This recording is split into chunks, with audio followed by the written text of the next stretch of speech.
Next topic है हमारा elevation of boiling point. Elevation of boiling point.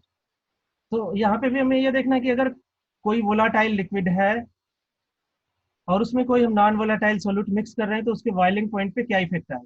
Clear. तो सबसे पहले हमें ये जानना है कि वो जो बॉइलिंग पॉइंट होता है वो क्या होता है। सपोज अगर कोई लिक्विड है, अगर हम उसे हीट कर रहे हैं और वो बॉयल करने लगे, ठीक है, तो जैसे ही अगर वो बॉयल होने लगता है तो जिस टेम्परेचर पे उसका वेपर प्रेशर एटमॉस्फेरिक प्रेशर के बराबर हो जाए उसे हम कहते हैं बॉइलिंग पॉइंट या फिर बॉइलिंग टेम्परेचर। अब इसे समझने के लिए हम ये समझ सकते हैं कुछ इस तरीके से। देखो, अगर हम ये कोई पॉट ले लें,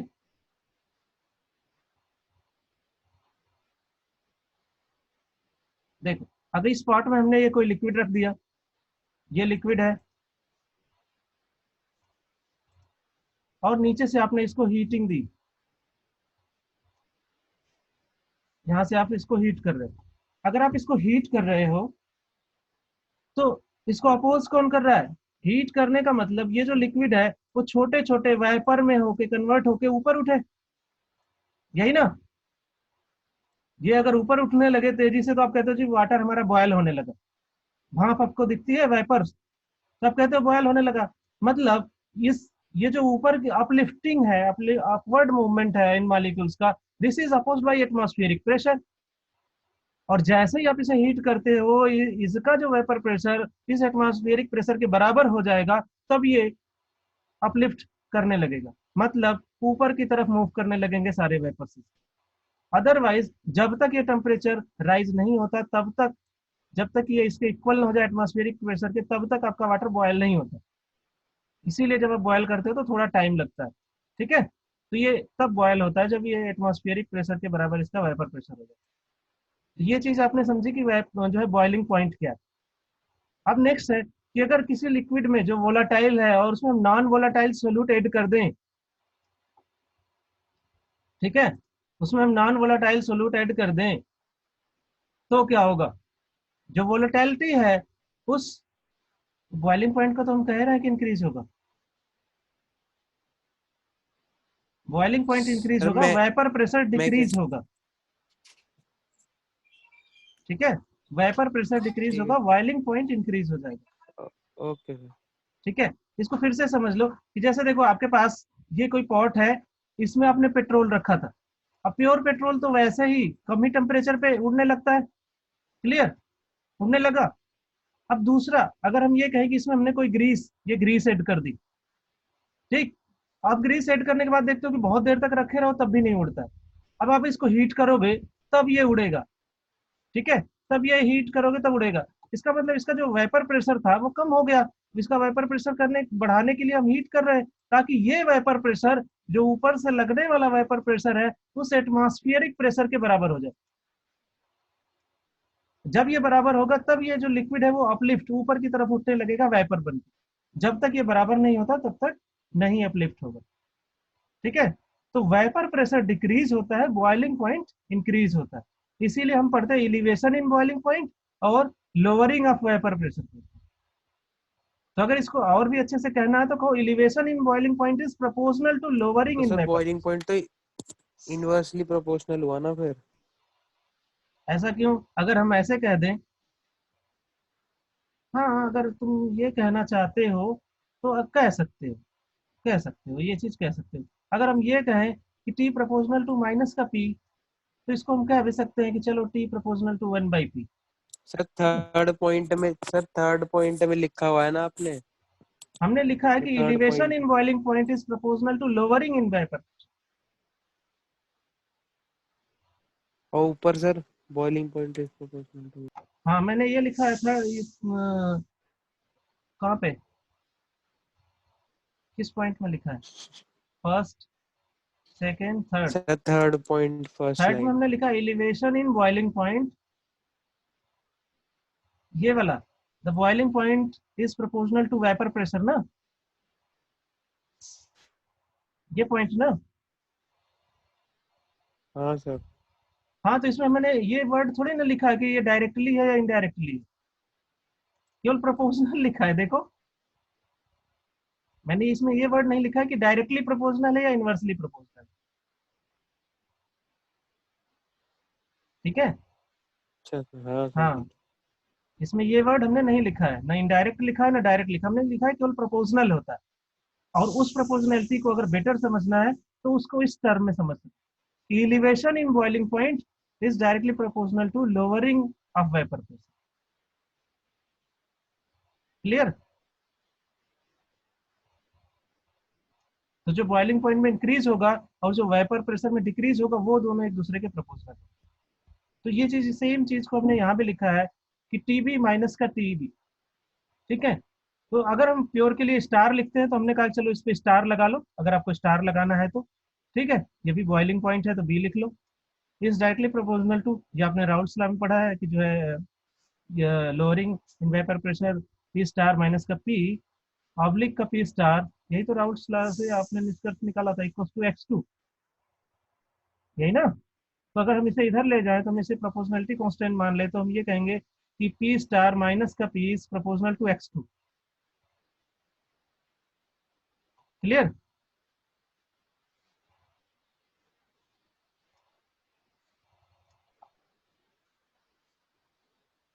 तो जो डेल्टा पी होगा, अगर हम इसे देखो, इसे कहें कि ये डेल्टा टी भी है और इसे कहें ये डेल्टा पी है, तो आपको राउल्ट्स लॉ से पता है कि delta P is directly proportional to X two, तो हम लिख सकते हैं डेल्टा टी भी directly proportional to X two. Clear. अब देखो, हम इस प्रोपोर्शनलिटी कांस्टेंट साइन को हटाए और एक कांस्टेंट ले आए स्मॉल के। फिर हमने इस x2 को रख, कहा कि x2 is the mole fraction, तो मोल फ्रैक्शन ऑफ सॉल्यूट है तो mole of solute divided by total mole of solution. इसको हमने कहा कि x2 को हम इस तरीके से लिख सकते हैं W2 by capital M2 divided by WM1 by, sorry, W1 by capital M1 plus का W2 by capital M2। Clear.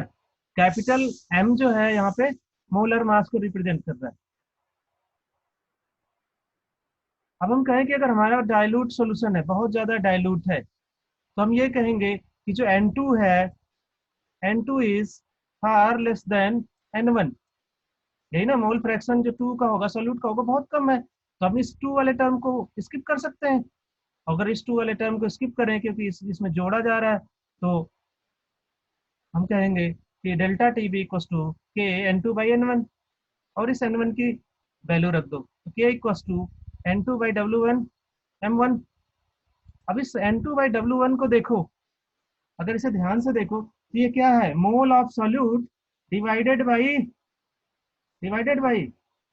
Weight of solvent ना, यही तो है। और इसी चीज को आप कहते हो कि अगर सॉल्वेंट 1 kg ले लिया जाए तो ये किसके बराबर हो जाएगा, मोलैलिटी के। तो 1 kg लेने के लिए हम क्या करेंगे, अगले स्टेप में इसको 1000 से डिवाइड कर देंगे, अगर ग्राम में है तो केजी में कन्वर्ट हो जाए, सिंपल। अब इस M1 को, सिंस ये मोलर मास है तो मोलर मास फिक्स होता है, तो हम इसके साथ मल्टीप्लाई कर दिया और इसे हमने कहा ये अनोदर कांस्टेंट है, और इसे कहा ये के बी है, कैपिटल का के बी। कैपिटल का के बी जो है ये, इसे आप कहते हो इलिवेशन इन बॉइलिंग पॉइंट कांस्टेंट, या फिर इसे हम कहते हैं इबिलियोस्कोपिक कांस्टेंट। तो इसका दो नाम है।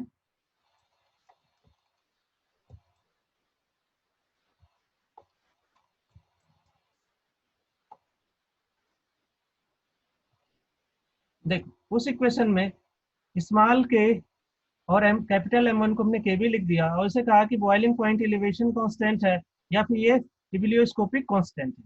ठीक है, तो पूरा इक्वेशन हो गया, delta T B equals to K B M.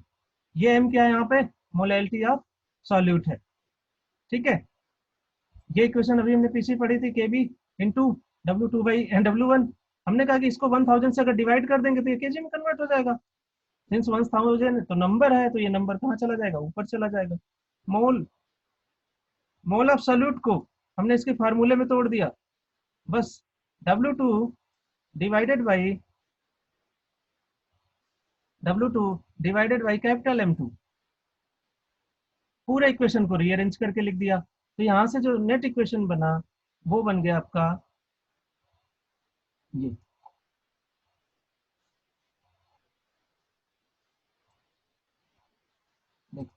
जो नेट इक्वेशन बना वो बन गया delta T B equals to K B into W two into 1000 divided by capital M two into W one. Clear? अब यहाँ से सिंस जो हमारे सिलेबस में है वो सिलेबस में ये है कि हमें मास निकालना है, अमाउंट ऑफ सॉल्यूट निकालना है। तो अगर हमें अमाउंट ऑफ सॉल्यूट निकालना है तो हम इस इक्वेशन को रीअरेंज कर दें, अगेन रीअरेंज कर दें तो हम W2 की वैल्यू निकाल सकते हैं। ठीक है, देखो W2 यहाँ पे है तो इस पूरे M2 और W1 को डेल्टा टीबी के साथ मल्टीप्लाई कर दो, delta TB into M2 W1 plus KB और 1000 इन दोनों को भी भेज दो इस साइड, साइड चेंज कर दो इनका, तो उधर मल्टीप्लीकेशन में इधर डिवीजन में हो जाएंगे, तो KB इंटू 1000 ये नीचे आ जाएगा। तो इस इक्वेशन से हम अमाउंट ऑफ सॉल्यूट निकाल सकते हैं।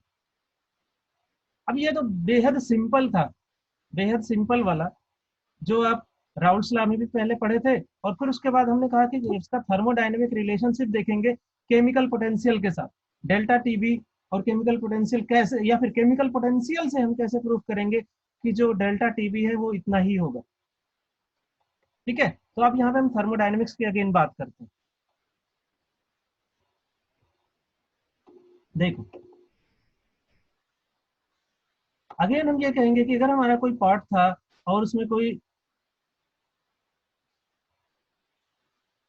सॉल्वेंट है, तो वो जो सॉल्वेंट होगा वो सॉल्वेंट एक तो सॉल्यूशन में होगा और दूसरा वेपर में होगा, यही ना। इसमें अगर हम कोई ये नॉन वोलाटाइल सॉल्यूट अगर ऐड कर देंगे, क्लियर। अब यहाँ पे एक इक्विलिब्रियम एग्जिस्ट होगा, जो ऊपर वाले वेपर होंगे और नीचे वाला जो सॉल्वेंट केमिकल स्टेट में, जैसा कि हमने राउल्ट्स लॉ में भी कहा था, इक्विलिब्रियम तो एग्जिस्ट हो जाएगा। ठीक है, तो अब हम कह सकते हैं कि जो थर्मोडायनेमिकली हम ये कह सकते हैं कि जो सॉल्वेंट सॉल्यूशन में होगा वो वेपर स्टेट के सॉल्वेंट से इक्विलिब्रियम में। और अगर हम इसे इसी चीज को थर्मोडायनेमिकली कहें तो हम कहेंगे chemical potential of solvent present in solution equals to chemical potential of pure solvent, which is chemical potential of solvent present in liquid vapor state, sorry vapour state. ठीक है, तो हम इसे ये कहेंगे chemical potential of solvent present in vapour state. ठीक है, T और P ये जो लगाया गया है ये लिखा गया है कांस्टेंट टेम्परेचर एंड प्रेशर पे। ठीक है, बट टीबी जो है यहाँ पे बी लिखा है तो क्या होगा, ये वो टेम्परेचर कौन सा होगा, बॉइलिंग पॉइंट ऑफ सॉल्यूशन और कांस्टेंट प्रेशर। तो बस हमने केवल नोटेशन किया है टी और बी, इसका अभी इससे कुछ लेना देना नहीं है। ठीक है,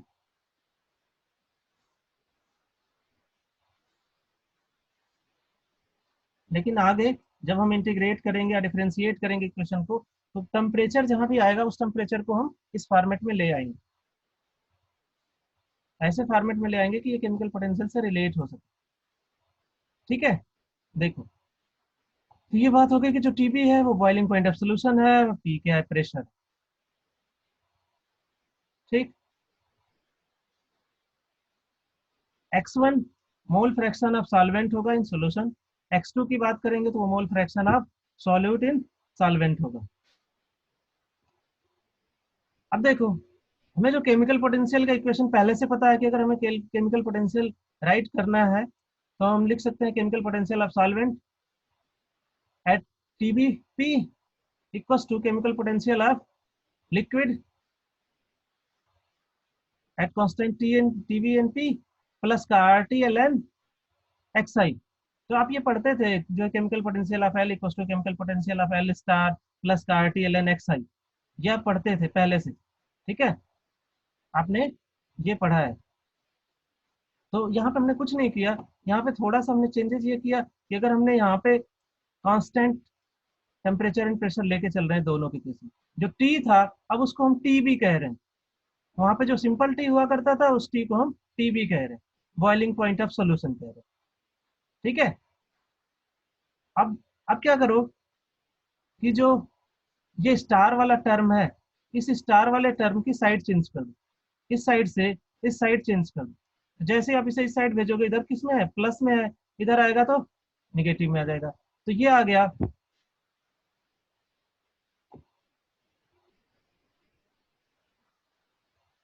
तो ये आपका जो टर्म बचेगा यह जाएगा म्यू1 स्टार बी, एक सेकेंड, ठीक है, ये सॉल्वेंट इन वेपर स्टेट होना चाहिए था, यहाँ वी होना चाहिए था, ठीक है, सॉल्वेंट इन वेपर स्टेट म्यू1 स्टार वी, नहीं ये सही है, ठीक है, सही इसलिए है कि जो ये वाली इक्वेशन है म्यू1 सॉल्वेंट टीवीपी, इसके इक्वल टू क्या है, म्यू1 वी टीवीपी, तो जो ये यहाँ पे जो टर्म है इसके जगह हम इसको लिख सकते हैं क्योंकि ये तो इसके इक्वल है, तो सेम जो यहाँ पे जो टर्म लिखा गया वो ये वाला लिख दिया गया, ठीक है, ये वाला टर्म यहाँ पे डायरेक्ट लिख दिया गया, क्लियर। तो ये हो जाएगा mu one V star at constant TV TV N P minus का mu one L TV N P, ये हो जाएगा। अब देखो आपके पास ये आर टी बी बच रहा है, इस आर टी बी को भी अगर इस साइड चेंज कर दोगे तो इन दोनों का जो निगेटिव था, इन दो ये जो दोनों सब्सट्रैक्ट हो रहे थे उनके डिवीजन में आ जाएगा, क्यों, क्योंकि यहाँ पे क्या है मल्टीप्लीकेशन में, तो केवल रीअरेंज किया जिससे कि एल एन x1 निकाला जा सके, ठीक है, तो एल एन x1 की वैल्यू आ गई है। अब अगर आप ध्यान से देखो तो हम इसे कहें कि ये वेपर स्टेट के लिए, लिक्विड स्टेट के लिए इसे हम डेल्टा लगा दें, एक ही चीज की बात हो रही है, तो हमने इसको डेल्टा कह दिया, जो चेंज इन केमिकल पोटेंशियल था जो लिक्विड का उसे कह दिया delta, delta mu one star vapour state divided by R T B, clear. ये हो गया molar free energy of evaporation of pure solvent at temperature T B and pressure B, तो ये चेंज हो गया मोलर फ्री एनर्जी का, mu क्या थी हमारी केमिकल पोटेंशियल, ठीक है, तो ये मोल और जो म्यू को आपने वहां पे देखा था कि म्यू को हम क्या लिखते थे, mu equals to system of variable composition से del G by del N I, तो ये change in chemical free energy तो है, तो हम इसे लिख सकते हैं ना, ये लिख सकते हैं कि चेंज इन फ्री एनर्जी ही है, फ्री एनर्जी ऑफ वेपोराइजेशन।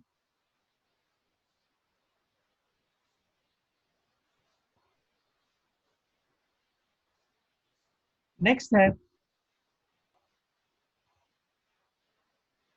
जो टीबी है वो हमारा फंक्शन है किसका, मोल फ्रैक्शन ऑफ सॉल्यूट का, तो इसलिए फंक्शन है क्योंकि अगर जैसे ही सॉल्यूट का मोल फ्रैक्शन घटता है जो टीबी चेंज होने लगता है, ठीक है, अगर ये प्योर स्टेट में है तो टीबी स्टार में कन्वर्ट हो जाएगा, और अगर ये प्योर स्टेट में नहीं तो टीबी में बदल जाता है, तो हम ये कह सकते हैं जो TB is the mole fraction of TB is the function of x1।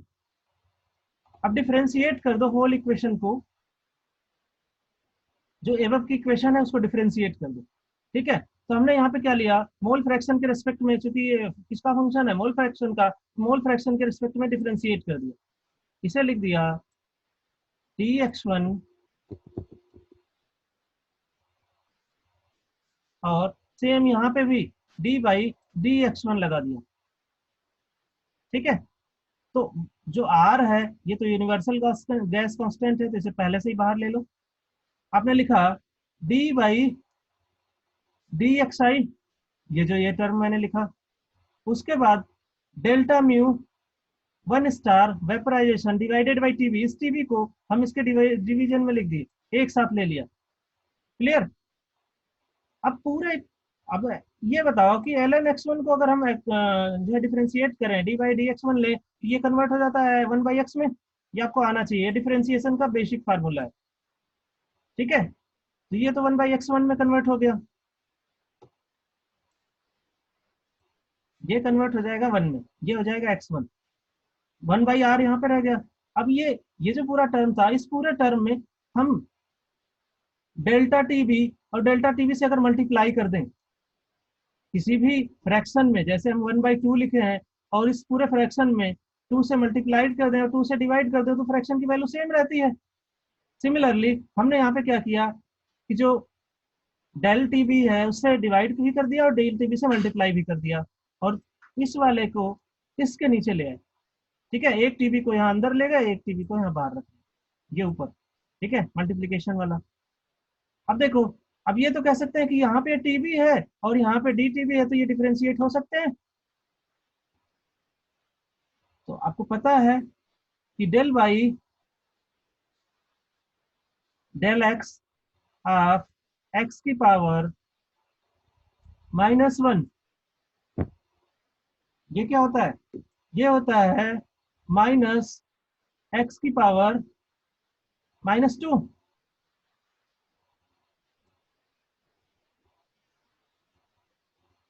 यही ना? तो सिमिलरली हम लिख सकते हैं कि del by del T B of T B की पावर -1, इसको हम क्या लिख सकते हैं? इसको लिख सकते हैं माइनस का 1/TB²। क्लियर? तो सेम चीज को, इस इक्वेशन को ही हमने लिख दिया। ये ये जो ये पूरा इक्वेशन था, इसको हमने लिख दिया डेल टी बी स्क्वायर। ठीक है,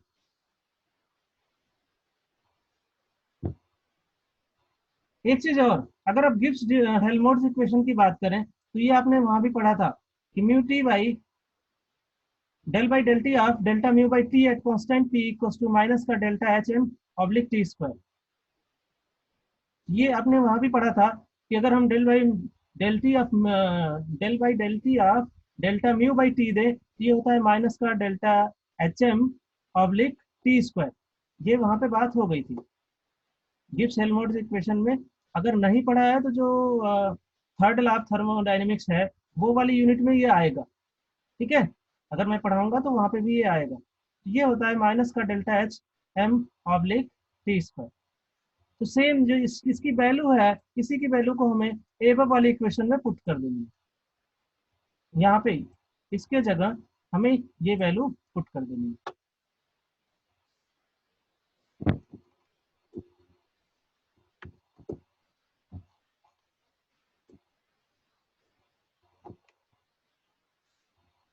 तो जैसे ही हमने वैल्यू पुट की, ये हो गया 1/x1 इक्वल्स टू माइनस का डेल्टा H1m वेपोराइजेशन अब लिख आर टी बी स्क्वायर।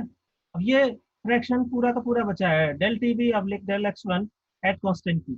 ठीक है, डेल्टा H1 एम वेपोराइजेशन क्या है? Molar enthalpy of vaporisation. ठीक है, तो बहुत सारी बुक में आप ये टर्म नहीं भी होगा तो चलेगा, अगर नहीं लिखा जा रहा है, स्किप कर दिया जा रहा है तो भी चलेगा। ठीक है, लेकिन एक बार आपको लिखना पड़ेगा कि ये है क्या बेसिकली, जैसे हमने यहाँ पे लिख दिया। क्योंकि ये थोड़ा बड़ा हो रहा है ना, तो आप इसको इतना छोड़ भी सकते हो अगर आपको नहीं लिखना है। अब क्या करो, रीअरेंज कर दो इस टीबी को, इस डिफरेंशियल के साथ ले आओ और इस डेल एक्स आई को पूरा इधर ले आओ। ठीक है, तो जैसे आप इसको इधर चेंज किए, ये हो गया dx1/x1 इक्वल्स टू माइनस का delta H1m vaporization oblique R del TB by TB square. ये टीबी स्क्वायर इधर आ गया एट कांस्टेंट पी। ठीक है, अब पूरे इक्वेशन को इंटीग्रेट कर दो, इसको इंटीग्रेट कर दो और इसको इंटीग्रेट कर दो। सिंस ये वाला टर्म क्या है, अगर ये वाले टर्म की बात करें तो ये कांस्टेंट है, जो हीट ऑफ वेपोराइजेशन फिक्स होगा किसी भी लिक्विड के लिए, और यूनिवर्सल गैस कांस्टेंट, तो ये पूरा का पूरा टर्म बाहर आ गया। अब हमने इसको इंटीग्रेट कर दिया 1 to x1 के रिस्पेक्ट में, ये x1 है, 1 to x1 के रिस्पेक्ट में, और यहाँ पे टीवी स्टार और टीबी के रिस्पेक्ट में। ठीक है, तो बेसिकली ये वाला टर्म यहाँ आना चाहिए, ये तो पूरा कांस्टेंट है तो बाहर ही निकल जाएगा। ठीक, तो जैसे आप इसको इंटीग्रेट करोगे तो ये इसका इंटीग्रेशन आप कर सकते हो, ये हो जाएगा टी की पावर -2, टी की पावर -2 डी टी। कुछ इसी तरीके से, सिंस यहाँ पे अगर बी लगाओ तो यहाँ भी बी लगा दोगे। ठीक है, तो अगर हम बी ना लगाए तो क्या होगा, अगर इसको इंटीग्रेट करोगे, जैसे आप इंटीग्रेट करते हो तो आप क्या कहोगे, -2, देखो ये होगा टर्म -2 प्लस का 1 प्लस टी की पावर -2 प्लस का 1। तो यहाँ से ये जो क्वांटिटी आएगी, ये आएगी -1/t। ये आ जाता है, क्योंकि टी की पावर -1 होगा, टी की पावर -1 तो टी को हम प्लस में ले आएंगे तो टी हो जाएगा नीचे। ठीक है, -2 से +1, -2 में +1 सम करोगे तो -1 बचेगा। क्लियर? ये सिंपल इंटीग्रेशन है।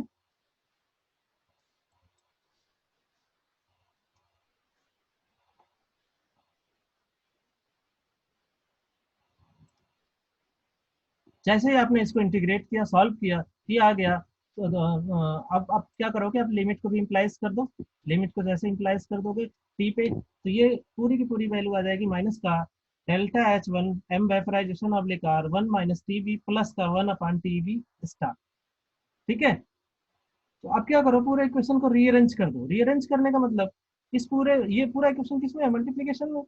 इसको इधर भेज दो, साइड चेंज करा दो, ये हो जाएगा R L N X I, ये हो जाएगा R L N X I divided by delta H1 m V A P. ठीक है, अब बचा यहाँ पे ये टर्म बचा और ये टर्म बचा। ठीक है, तो ये तो पॉजिटिव है तो इसको एज इट इज रहने दो। ठीक, ये टर्म इधर आ गया था, इसको इधर ले आओगे तो ये प्लस में कन्वर्ट हो जाएगा, ये प्लस में हो जाएगा। उसके बाद अब ये वाला जो टर्म है ये निगेटिव में है, तो इस वाले टर्म को अगर हम इस साइड कन्वर्ट कर दें तो ये अगेन यहाँ पॉजिटिव में हो जाएगा।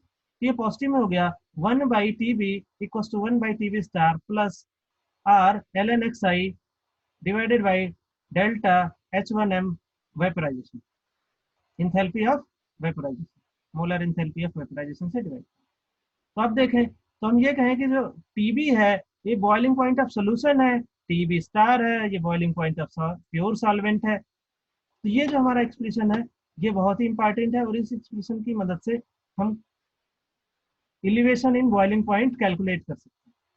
सोल्यूशन का कितना जो है बॉइलिंग पॉइंट होगा ये कैलकुलेट कर सकते हैं। ठीक है, लेकिन अब बात यह है कि हमें क्या किस इक्वेशन तक पहुंचना है, हमें पहुंचना है delta T B equal to K H K B M तक। ठीक है, इस इक्वेशन तक हमें पहुंचना है, तो हम फर्दर इस इक्वेशन को आगे बढ़ाएंगे। ठीक है, ये वाली जो इक्वेशन थी इस वाले इक्वेशन को आगे बढ़ाओ, इस वाली इक्वेशन को, इक्वेशन थर्ड।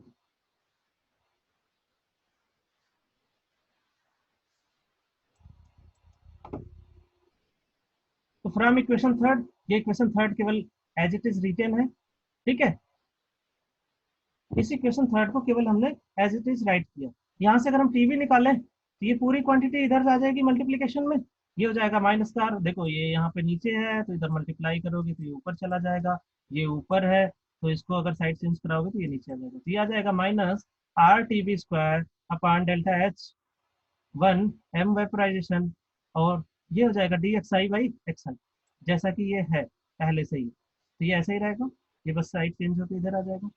ठीक है, अब अगर इस इक्वेशन को इंटीग्रेट कर दो, इंटीग्रेट कर दो तो ये टीबी, और ये इसको इंटीग्रेट करोगे x की पावर -1 xi की x1 की power -1 with respect to dx1, तो ये किस में कन्वर्ट हो जाएगा, ln में, ln x1 में, तो ये कन्वर्ट हो गया ln x में। ठीक है, तो यहाँ से ये आपका टर्म आ गया -RTB² delta H1m delta enthalpy of vaporisation into DLN x1।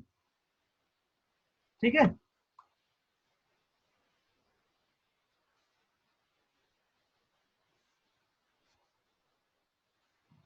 Next है कि जो मोल फ्रैक्शन है, मोल फ्रैक्शन को हम किस तरीके से लिख सकते हैं, और ये पहले भी बात हो चुकी थी, ये पहले भी बात हुई थी।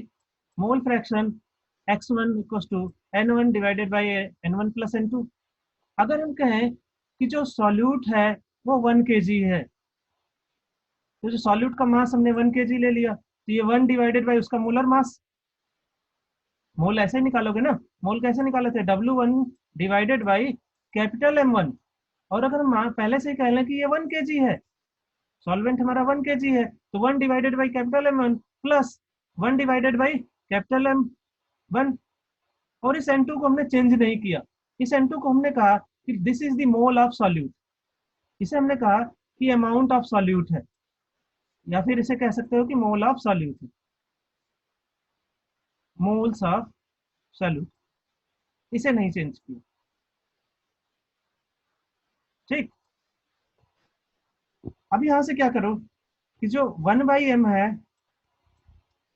1/m1 ऊपर है, नीचे क्या है, 1/m1 प्लस m, इसका एलसीएम ले लो, 1/m प्लस का m, तो 1 by capital M1 plus m का जब एलसीएम लोगे तो ये हो जाएगा कैपिटल M1, यहाँ पे आएगा 1 plus small m capital M1। ठीक है, तो इस पूरे क्वांटिटी को अगर इसके नीचे रख दो, यहाँ पे अगर रख दो इस पूरे क्वांटिटी को, तो यहाँ आ जाएगा आपकी वैल्यू, ये वैल्यू आ जाएगी 1 प्लस का small m capital M1 divided by capital M1। अब देखो यहाँ भी ये कैपिटल M1 है, इसे कट जाएगा, तो ये पूरी क्वांटिटी आ जाएगी 1 divided by 1 plus m capital M1। Clear, ये पूरी क्वांटिटी ये आ जाएगी। ठीक है, तो अब हम ये कह सकते हैं कि जो m है ये बेसिकली है क्या, मोल ऑफ सॉल्यूट है, mole of solute present in 1 kg of solvent, तो हम इसे कह सकते हैं कि ये मोलैलिटी है। अब क्या करो कि इसका लॉग ले लो, ये हो जाएगा ln xi। अब अगर हम इसे देखें तो ये होगा क्या, ये होगा ln 1 माइनस का ln 1 plus m small m capital M1। ठीक है, तो ln 1 अगेन 0 हो गया, तो यहाँ से इक्वेशन आ गई आपकी ln x1 equals to minus का ln 1 plus m M1। Clear,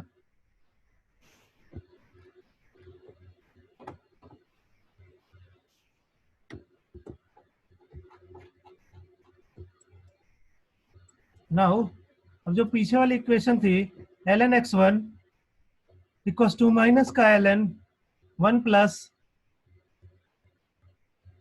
m M1, उसको डिफ्रेंशिएट कर दो। ठीक है, तो ये डिफ्रेंशिएट करोगे तो ये हो जाएगा d ln x1, देखो डिफ्रेंशिएट करके दिखाऊं मैं, माइनस का ln 1 प्लस m। ठीक है, इसको जब डिफ्रेंशिएट करोगे तो ये आएगा। देखो ये जब दो ln में दो टर्म होता है तो हम क्या करते हैं, एक टर्म को तो एज इट इज लिख देते हैं, तो चलो ये हो गया, ये मैं बताता हूँ कुछ x को लेके। ठीक है, x के रेस्पेक्ट में देख लो, अगर हमें ln 1 प्लस x की वैल्यू चाहिए, ठीक है, तो हम क्या करते हैं कि हम सबसे पहले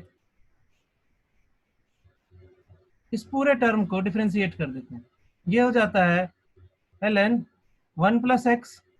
अब उसके बाद इस टर्म को आगे डिफ्रेंशिएट करते हैं।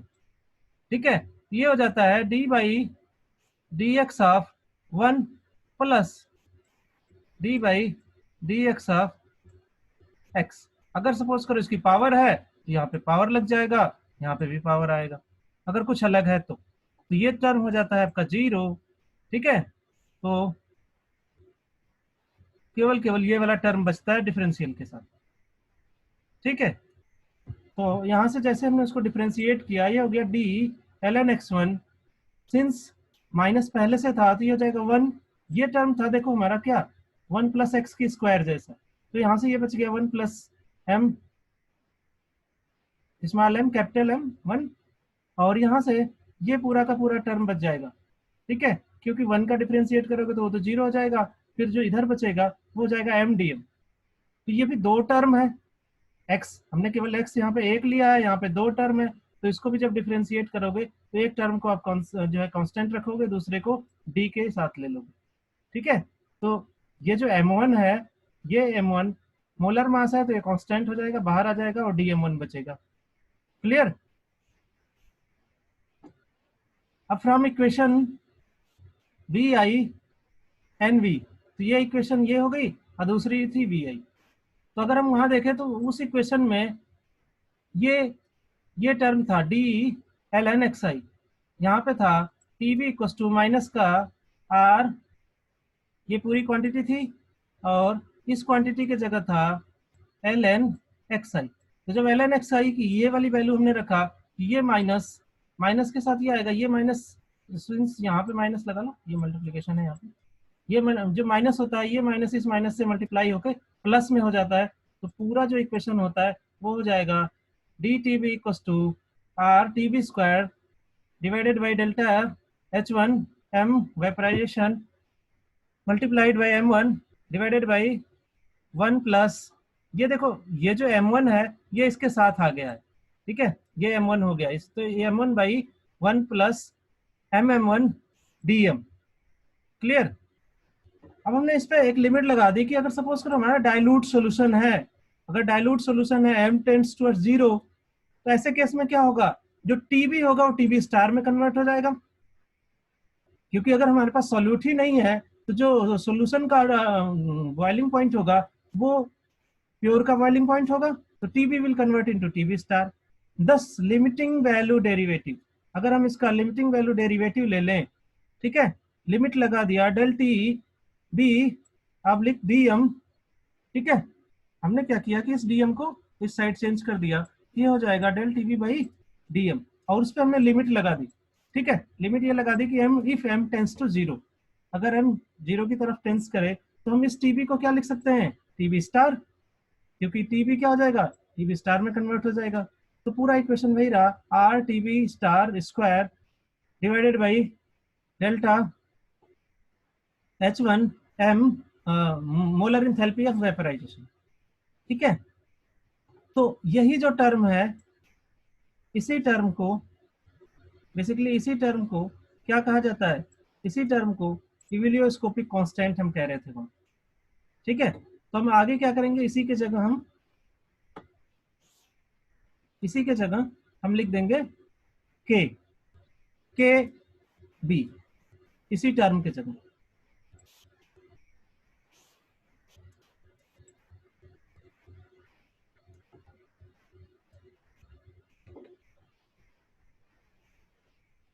ठीक है।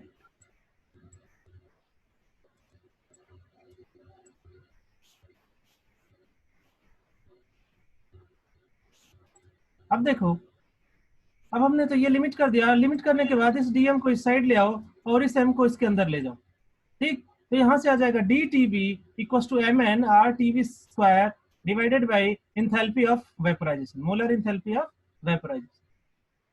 अब ये जो पूरा का पूरा टर्म है, इसी पूरे टर्म को हम कांस्टेंट कह रहे हैं के बी, ठीक है।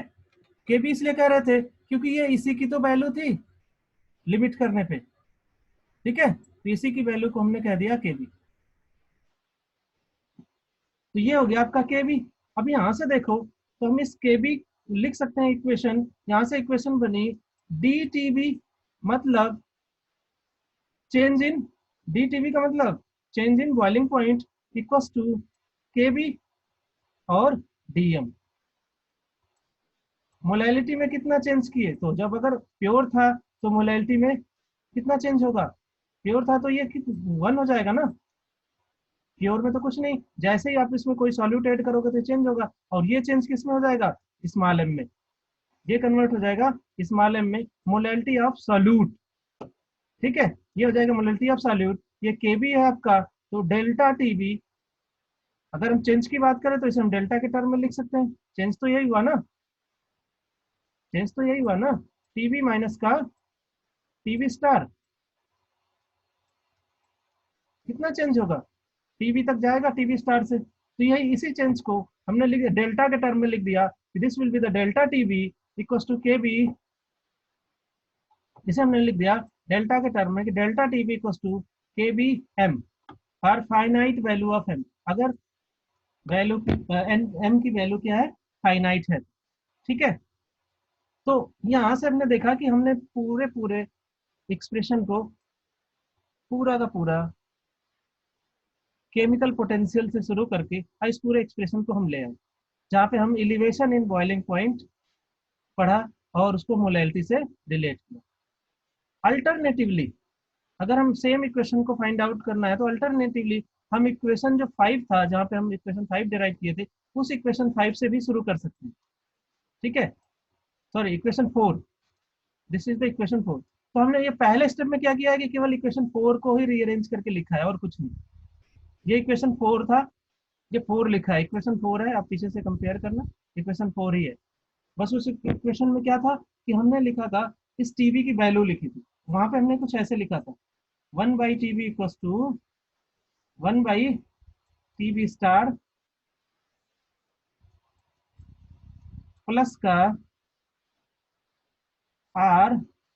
RlnXi डिवाइडेड बाई, बस हमने रीअरेंज करके लिखा था। तो वो उसके जो पहले वाला इक्वेशन था, 4 के पहले वाले इक्वेशन से भी ये इक्वेशन फाइंड आउट कर सकते हैं। ठीक है, 4 के जस्ट पहले वाला। तो ये 4 इक्वेशन नंबर 4 है। इस इक्वेशन 4 को हमने क्या किया कि रीअरेंज कर दिया।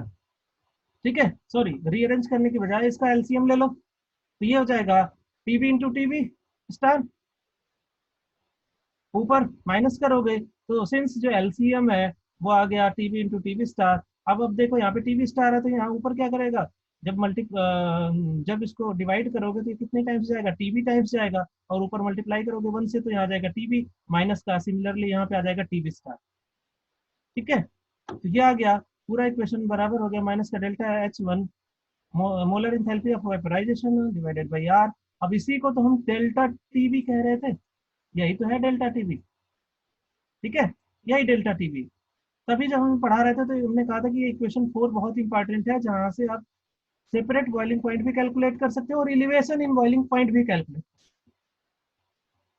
ठीक, चलो अब हम इस इक्वेशन को लिमिट कर रहे हैं फॉर वेरी डाइल्यूट सोल्यूशन। अगर हमारे पास डाइल्यूट सोल्यूशन है तो, अगर कोई सोल्यूशन है जो बहुत डाइल्यूट है तो हम लिख सकते हैं जो ln(x1) है मोलर जो है natural log of mole fraction of solvent, इसको हम कुछ इस तरीके से लिख सकते हैं।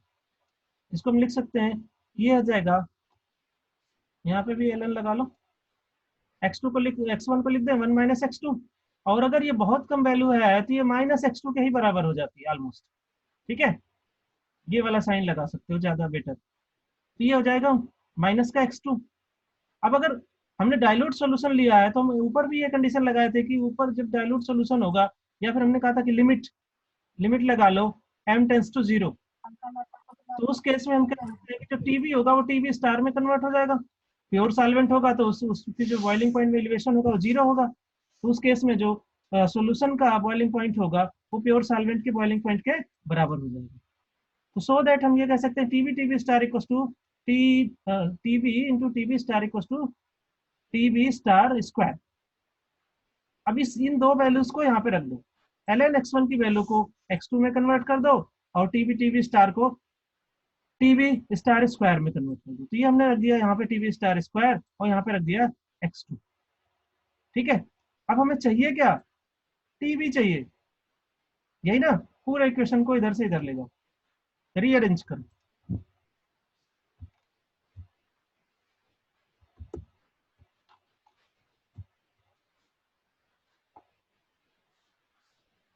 तो जैसे हमने रीअरेंज किया, ठीक है, एक सेकेंड, रीअरेंज करने से पहले, हाँ रीअरेंज तो करना ही है, फिर अभी हम क्या कर सकते हैं कि सबसे पहले x2 की वैल्यू रख दें। x2 की वैल्यू हम ये पहले कैलकुलेट करा चुके थे, ये हमने बताया था, और हमने कहा था कि इस m को हम क्या कहेंगे, मोलैलिटी, क्योंकि हमने जो जो मास ऑफ सॉल्वेंट 1 kg लिया है। ठीक है, तो अगर हमारी जो है मोलैलिटी बहुत ही कम है तो मोलैलिटी डाइल्यूट सॉल्यूशन की बात करें तो ये बहुत ही कम है, नंबर ऑफ मोल्स बहुत कम है। आप n1 is far greater than n2 हो, अगर ऐसे केस में हो तो हम कह सकते हैं कि ये बहुत कम है। तो इस केस में हम क्या करेंगे कि इसको लीव कर देंगे। जैसे ही आप इसे लीव करोगे तो ये हो जाएगा m डिवाइडेड बाई 1/m1। तो इसको ऊपर ले जाओ, इसको ऊपर ले जाओगे तो ये हो जाएगा mm1। ठीक है, ये हो गया mm1/1। अब जहाँ पे x2 था वहां पे इसकी वैल्यू रख दो एबव इक्वेशन में, जो पहले वाली इक्वेशन थी, तो x2 के जगह हो गया mm1, और ये delta enthalpy of vaporisation divided by R T V square delta T V. ठीक है, अब यहाँ से डेल्टा टी वी इधर ले आओ, सारे कुछ को इधर ले जाओ, रीअरेंज कर दो, delta T V equals to, अब देखो अगर इसे हम इधर भेजें, ये हो जाएगा M capital M1 R T V square, R T V star का स्क्वायर, ये ऊपर वाला टर्म ये नीचे चला जाएगा इसके, divided by enthalpy of vaporisation. अब इसको अलग कर लो, क्योंकि ये स्मॉल एम है, मोलैलिटी ऑफ सॉल्यूशन है, ये स्मॉल एम अलग हो गया। इसी को इस पूरे को ही हमने वहां भी कहा था कि ये के बी है, और अगर आप चाहो तो वैल्यू दोनों को जो है मिला के चेक कर लो, तो दोनों की वैल्यू के बी है। तो यहाँ से आपका फिर अगेन एक्सप्रेशन आ गया कि elevation in boiling point delta T B can be given as K B into molality of solution. ठीक है, तो ये सॉल्यूशन की मोलैलिटी के टर्म में हम इसको रिलेट कर सकते हैं। एक हमने पॉइंट लिखा है कि अगर इन सारी चीजों की वैल्यू रख दी जाए, वाटर का मोलर मास 18, आर की वैल्यू रख दी जाए, वाटर के लिए बॉइलिंग पॉइंट की वैल्यू कितनी होती है 373.15 केल्विन। अगर ये वैल्यू रख दी जाए plus molar enthalpy of vaporisation जो वाटर का है वो फिक्स है, उसकी वैल्यू रख दी जाए, तो अगर के बी वाटर के लिए कैलकुलेट किया जाता है तो ये आता है 0.51 केल्विन पर केल्विन केजी पर मोल। ठीक है, तो ये केवल याद रखना है, क्योंकि कभी कभी क्वेश्चन में अगर आपको वाटर के लिए नहीं दिया है तो आप ये वैल्यू यूज कर सकते हैं। तो यहाँ पे जाके आपका जो एलिवेशन इन बॉइलिंग पॉइंट था वो खत्म हो गया। ठीक है,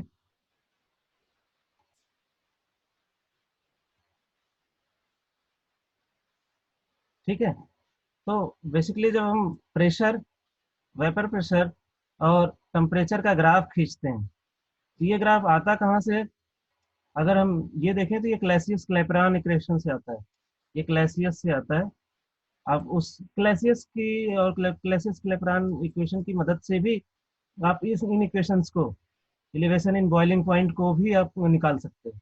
ठीक है, तो ये मैं मोस्ट प्रोबेबली होमवर्क में या फिर वैसे क्वेश्चन दूंगा, डेरिवेशन बुक में दे रखा है, एक बार उसे देखना। ठीक है, तो जब ग्राफ खींचा जाता है तो जो प्योर सॉल्वेंट है, प्योर सॉल्वेंट का ये वाला ग्राफ है। ठीक है, तो ये जो लाइन है करस्पॉन्डिंग वेपर प्रेशर की 1 एटीएम के करस्पॉन्डिंग, ठीक है, क्योंकि हमारा जो एटमॉस्फेरिक प्रेशर है 1 एटीएम है, ये इस ग्राफ को कहाँ पे कट करती है? इस पॉइंट पे कट करती है। तो इसके जो करस्पॉन्डिंग टेम्परेचर होगा वो होगा टीवी स्टार, प्योर सॉल्वेंट। जैसे ही इस सॉल्वेंट में कुछ सॉल्यूट हम मिक्स कर देते हैं तो ये सॉल्यूशन में कन्वर्ट हो जाता है, और इसका जो वेपर प्रेशर वाला ग्राफ है ये लोअर हो जाता है। ठीक है, सॉरी, ये मतलब वेपर प्रेशर तो लोअर होगा और टेम्परेचर इसका हाइयर हो जाता है। क्यों? क्योंकि जब ये लोअर होता है वेपर प्रेशर, ये ग्राफ अब इस 1 एटमॉस्फेरिक प्रेशर की लाइन को कहाँ पे कट कर रहा है? अगर हम इसे कहें पॉइंट ए, तो ये है पॉइंट आपका बी, बी पे कट करता है। इसकी करस्पॉन्डिंग जो टेम्परेचर होता है वो टी बी। और यहाँ से भी हम देख सकते हैं कि अगर हम यहाँ 0 से स्टार्ट करें, 0 1 2 3, तो अगर ये मान लो 100 हो तो ये मोस्ट प्रोबेबली 120 के आसपास होगा। ठीक है, ये एलिवेशन इन बॉइलिंग पॉइंट, ये ग्राफिकल रिप्रेजेंटेशन है। कभी कभी पूछ देता है, ग्राफ बना के भी क्वेश्चन दे देता है, दैट्स वाई इसको मैंने ऐड कर दिया। ठीक है,